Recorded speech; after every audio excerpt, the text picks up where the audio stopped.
What happens when you abandon or desert a narcissist?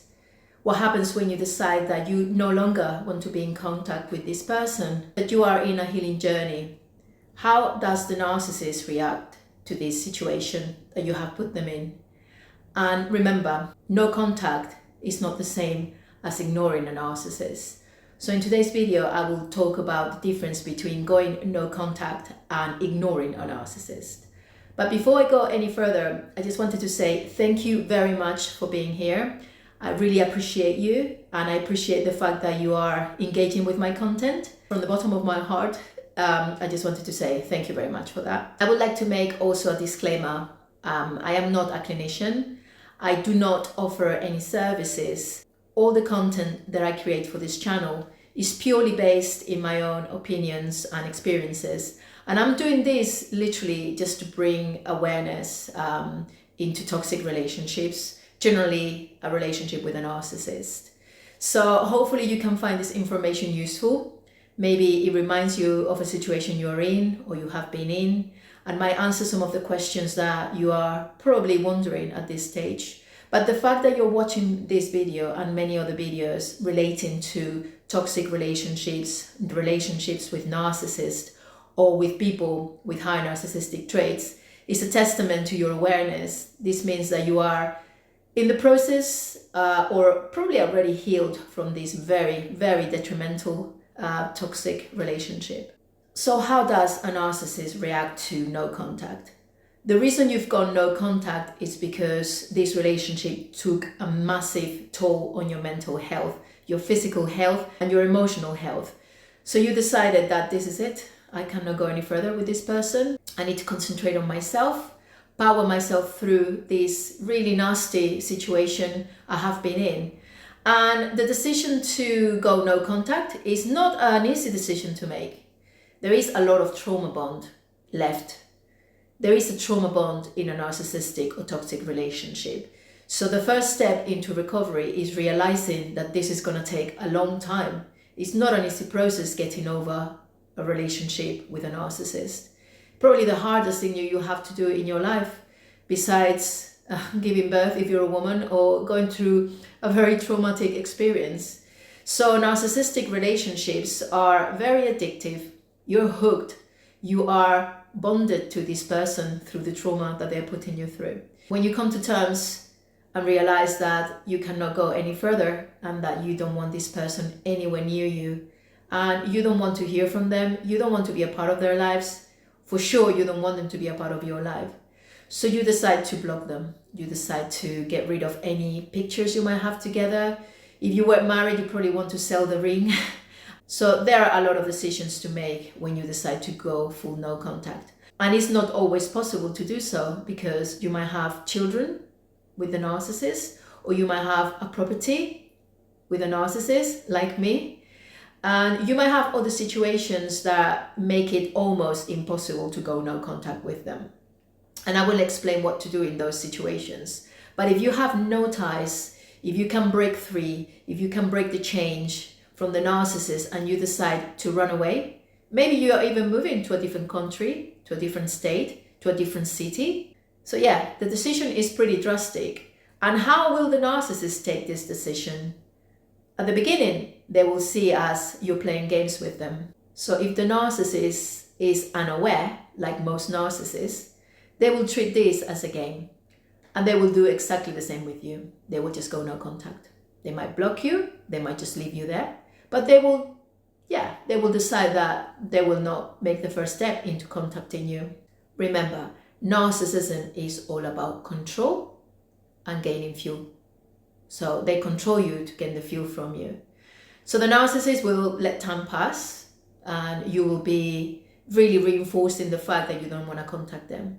If you have done this for a substantial amount of time, a few weeks, a few months, you haven't drunk text them, you haven't gone through a low point in the process and contact them.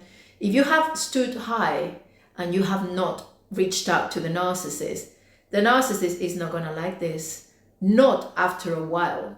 They might sustain it for a few weeks, maybe a month, maybe a couple of months. But there might be something that reminds them of you. There might be an instance where they hear a name similar to yours. They might see a common friend, and this might remind them of you. And they will think, hold on, this person is not under control. I haven't heard from them. What is going on? And this is when they might act, meaning that they might reach out. They might come to you with a bullshit excuse. If you do not have anything that tie you together, they might just ask you for a password to something. They might just ask you for a stupid thing like, can I please get the plant that died and I left behind back? Some really crappy excuse. If they see that you're standing strong and you're not contacting them, they will definitely try to hoover you back. They will definitely want to gain the control over you again, because that's all they do. And that's what they are used to. And that's what they did when you were together. They had you under control. So they will reach out. If you want this narcissist to come back into your life and ruin you again, do reply. But if you think you want to just carry on in the journey of recovery, my suggestion is you don't. Most narcissists, as a rule of thumb, will try to get back. So most narcissists, the majority, as I mentioned, they are unaware narcissists. They don't know that they are a narcissist. They know that their behaviors are very, very toxic, but they don't have that self-reflection to even think that they have a personality disorder. So it's quite undiagnosed. As I mentioned in other videos, you can reference back if you want. I've got a few videos where I talk about this. But they are unaware. So they will react like a child, because don't forget, narcissists are children inside. So they will just throw a tantrum. And that's the way that they will try to get you back. Don't forget, as I said, that there is different type of narcissist. There are some highly aware narcissists out there, and the way they react is very different to the way that an unaware narcissist will react. The narcissistic psychopath, as I call them, will know that they are a narcissist, and they probably like the idea of being this type of person, because the pool of people that they play with is much greater than the unaware narcissist.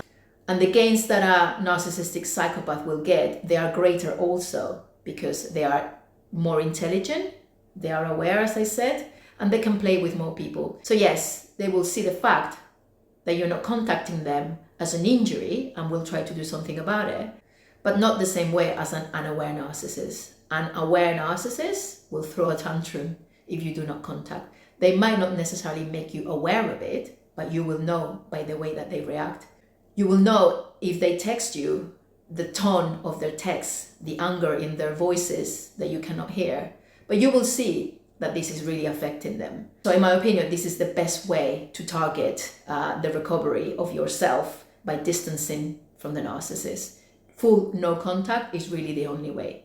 But if you don't think you're fully ready to go completely no contact with the narcissist, maybe there is unresolved issues within you that stop you from going full no contact, the best way to approach the situation is ignoring them. Ignoring a narcissist will cause a major injury in their ego, but is less potent than going full no contact. Ignoring a narcissist will bother them massively. But what you're trying to do here is not entering into the game, not entering into the abuse, not allowing them to treat you like a piece of shit like they always do.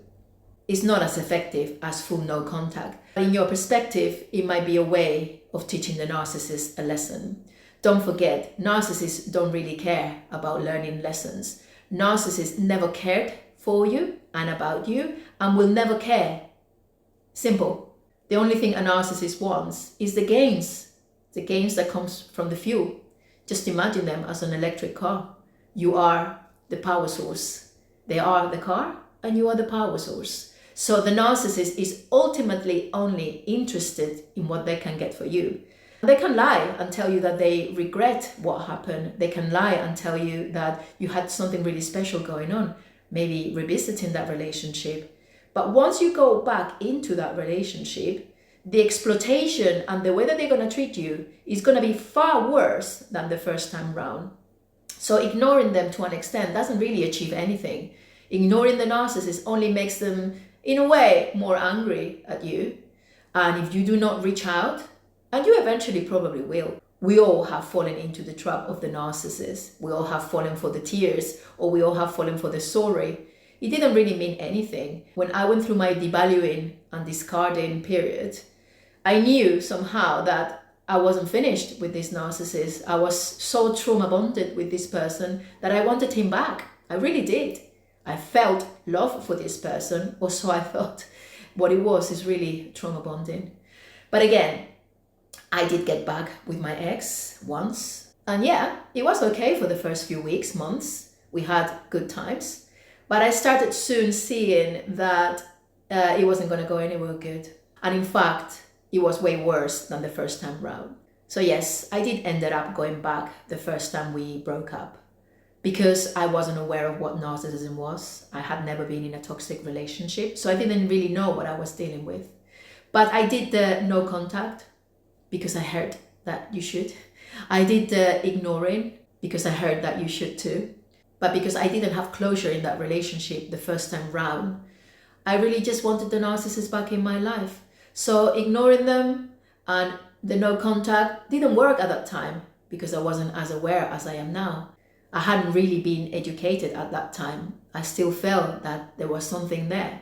The truth is, if I knew then what I know now, it would have been a very different story. So yes, ignoring the narcissist is not final. You are still in that relationship, because if you do not close all the doors, the narcissist will find one that is open, even semi-open, and they will get back into your life. But if you go full no contact, then the narcissist hasn't got a way to get back into your life. This will anger them and enrage them massively, but you will not know about it because you will be no contact. There will be no chance in hell that they can get through to you. So by now, if you are full no contact, you should have understood that you don't want this narcissist back in your life. And this is the only way that you will fully recover and leave this toxic relationship behind. Ignoring them? No. Going no contact? Yes. And this is it really when it comes to no contact and ignoring a narcissist. And it's a really absolutely beautiful day outside. I really just want to go out for a walk and forget about the narcissist. And on that note, I just wanted to say thank you so much for still being here, if you are. And if you find this content to be of any value or help you somehow, please like and subscribe. And I will see you again very soon in another video. Until then, take care and thank you very much. Bye.